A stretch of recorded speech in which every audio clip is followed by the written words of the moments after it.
ارے میں پوچھتا ہوں ہوا کیا ہے؟ یہ گھر ہے یا پاگل خانہ؟ سب کے سب بلا وجہ ہنس رہے ہیں۔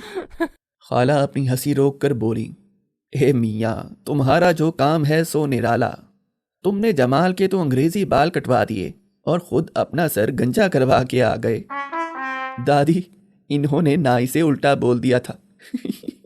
جمال بولا، اب تو چچا کے چھکے چھوٹ گئے۔ انہوں نے گھبرا کر چندیا پر ہاتھ پھیرا۔ ہیں؟ یہ کیا؟ واقعی یہ تو بہت برا ہو گیا۔ مارے شرمندگی کے وہ غسل خانے میں گھس گئے، نہا دھو کر صاف کپڑے پہنے، پھر ٹوپی پہن کر کرسی پر چپ چاپ بیٹھ گئے۔ بیوی نے تسلی دی، غم کیوں کرتے ہیں، بالوں کا کیا ہے، دوبارہ آ جائیں گے۔ حمیرہ نے چائے بنائی، سب کو پلائی۔ اس نے خالہ بھی کو اپنے گھر روک لیا۔ جمال کو چچا گھر چھوڑ آئے۔ الیکشن سے ایک دن پہلے اچانک راشد آ گئے۔ یہ چچا بھلکڑ کے رشتے کے بھائی تھے۔ ارے راشد، تم حیدرآباد سے کیسے آ گئے؟ حمیرہ نے پوچھا۔ بھابھی میری نوکری حیدرآباد کی ہے مگر ووٹ تو کراچی میں رجسٹرڈ ہے، اس وجہ سے 3 دن کے لیے آ گیا، سوچا آپ کے گھر رہ جاؤں گا۔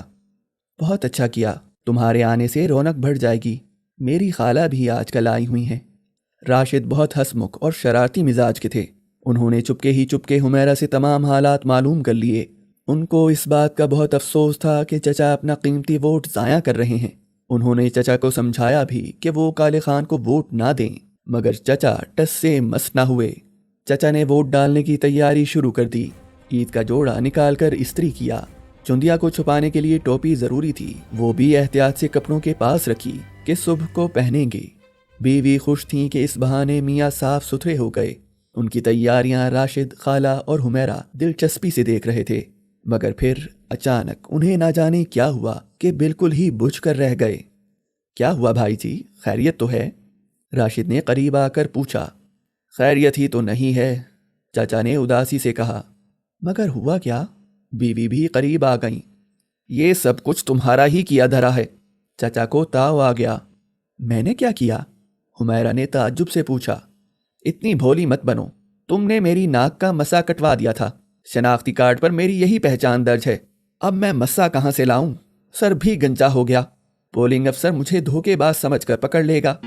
ارے واقعی بھائی جی، آپ کا وہ پہلوان قسم کا مسا اب ناک پر نہیں ہے، یہی میں سوچ رہا تھا کہ آپ کچھ بدلے بدلے سے کیوں لگ رہے ہیں۔ بکو مت، اچھا بھلا مسا تھا، تمہاری بھابھی نے کٹوا دیا، چچا نے بگڑ کر کہا۔ اے میاں پکوڑے جیسا مسا تھا اور تم اسے اچھا بھلا کہہ رہے ہو، خالہ بی نے کہا۔ حمیرہ نے اچھا کیا، منہ مسا کٹ گیا تو تمہاری صورت نکھر آئی، مگر میری شکل شناختی کارڈ والی نہیں رہی، چچا نے ہاتھ ملتے ہوئے کہا۔ بھائی جی اس سے کوئی فرق نہیں پڑے گا، آپ خواہ مخواہ بھابھی پر ناراض ہو رہے ہیں، آخر آپ شاد علی ول دلشاد علی ہی تو ہیں، بات ختم۔ پورا گھر سمجھا کر تھک گیا، مگر چچا کی ایک ہی رٹ تھی کہ اب وہ کالے خان کو ووٹ نہیں ڈال پائیں گے۔ وہ غصے میں ادھر سے ادھر ٹہل رہے تھے۔ راشد نے کچھ دیر اس مسئلے پر سوچا، پھر کہا، بھائی جی آپ پریشان نہ ہوں، میں نے حل سوچ لیا ہے۔ وہ کیا بھائی؟ چچا اچانک رک گئے۔ میں آپ کی ناک پر مسا بنا دوں گا، بالکل ویسا ہی۔ ارے تم مسا بنا دو گے؟ خالہ بھی بولیں، کیا تم اپنے دفتر میں یہی کام کرتے ہو؟ میں سچ کہہ رہا ہوں، فرسٹ کلاس مسا بنا دوں گا۔ مگر کس طرح؟ چچا بھلکڑ نے حیرت سے کہا۔ پلاسٹی سین سے، بس ذرا دیر کی بات ہوگی، آپ ووٹ ڈال کر آ جائیے گا۔ راشد بھاگ کر محلے کی دکان سے پلاسٹی سین خرید لائے، پھر براؤن کلر کا مسا بنایا اور گوند لگا کر چچا کی ناک پر اسی انداز سے چسپاں کیا جیسا کہ تصویر میں تھا۔ گول مٹول براؤن کلر کا مسا لگ جانے سے چچا کی شکل واپس لوٹ آئی۔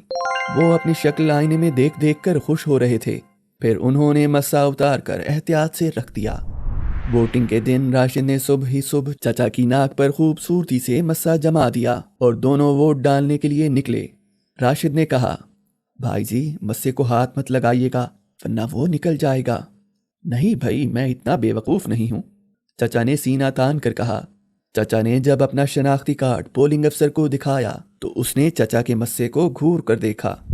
چچا کا دل اچھل کر حلق میں آ گیا، مگر یہ مرحلہ بھی خیریت سے گزر گیا۔ چچا مہر لے کر اندر گئے اور کچھ دیر بعد خوشی خوشی باہر آئے۔ کالے خان کے حق میں ووٹ ڈال کر وہ بہت خوش تھے۔ گھر آ کر انہوں نے مسا اتار کر جیب میں رکھ لیا کہ آئندہ کام آئے گا۔ آج ساری رات جاگنے کا پروگرام تھا کیونکہ پولنگ کا نتیجہ بھی سننا تھا۔ سب لوگ ٹی وی کے پاس بیٹھ گئے۔ چچا کو تو بس کالے خان کا نتیجہ سننے کی آرزو تھی۔ 2:30 بجے رات کو چچا کے حلقے کا نمبر پکارا گیا، مگر کالے خان کا نام جیتنے والوں میں نہیں تھا۔ چچا بے حد حیران ہوئے۔ دوسرے دن جب ووٹوں کی تعداد کا پتہ چلا تو چچا نے زمین آسمان ایک کر دیا۔ وہ چیخ چیخ کر کہہ رہے تھے، سراسر دھاندلی ہوئی ہے، کالے خان کو ایک ووٹ بھی نہیں ملا جبکہ میں نے خود اپنا ووٹ انہیں دیا تھا۔ خالہ، راشد اور حمیرہ سب قریب آ گئے۔ واقعی یہ تو تعجب کی بات ہے، کم از کم ایک ووٹ تو ہوتا۔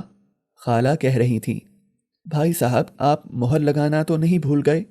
اچانک راشد نے پوچھا۔ قطعی نہیں، مجھے اچھی طرح یاد ہے میں نے مہر لگائی تھی۔ اب اس بات کا کیا ثبوت ہو سکتا ہے بھائی جی نے مہر نہ لگائی ہو، راشد نے کہا۔ ہاں کیا خبر، بلکہ مجھے یقین ہے یہ مہر لگانا بھول گئے ہوں گے، حمیرہ نے کہا۔ خالہ آپ بتائیں، آپ کا بھی خیال ہے کہ میں نے مہر نہیں لگائی ہوگی؟ چچا بھلکڑ نے مسکرا کر کہا، معاف کرنا بھائی، شک تو مجھے بھی یہی ہے، ورنہ کالے خان کو ایک ووٹ تو ملتا، مگر یہ چیز ثابت کیسے ہوگی؟ ثبوت ہے میرے پاس۔ چچا اچانک اپنی جگہ سے اٹھ کھڑے ہوئے۔ ثبوت؟ وہ کیا؟ سب نے حیران ہو کر ان کی طرف دیکھا۔ چچا نے بڑے اطمینان سے ٹوپی اتاری اور اپنا گنجا سر جھکا دیا۔ ان کے سر پر مہر چمک رہی تھی۔ دراصل چچا دوسروں کو ووٹ دینے کی ترغیب میں یہ بات جان ہی نہ پائے کہ مہر کو لگانا کہاں ہے۔ وہ اندر جا کر کچھ دیر سوچتے رہے، پھر چپکے سے اپنے ہی سر پر مہر لگا کر ٹوپی اوڑھ کر نکل آئے۔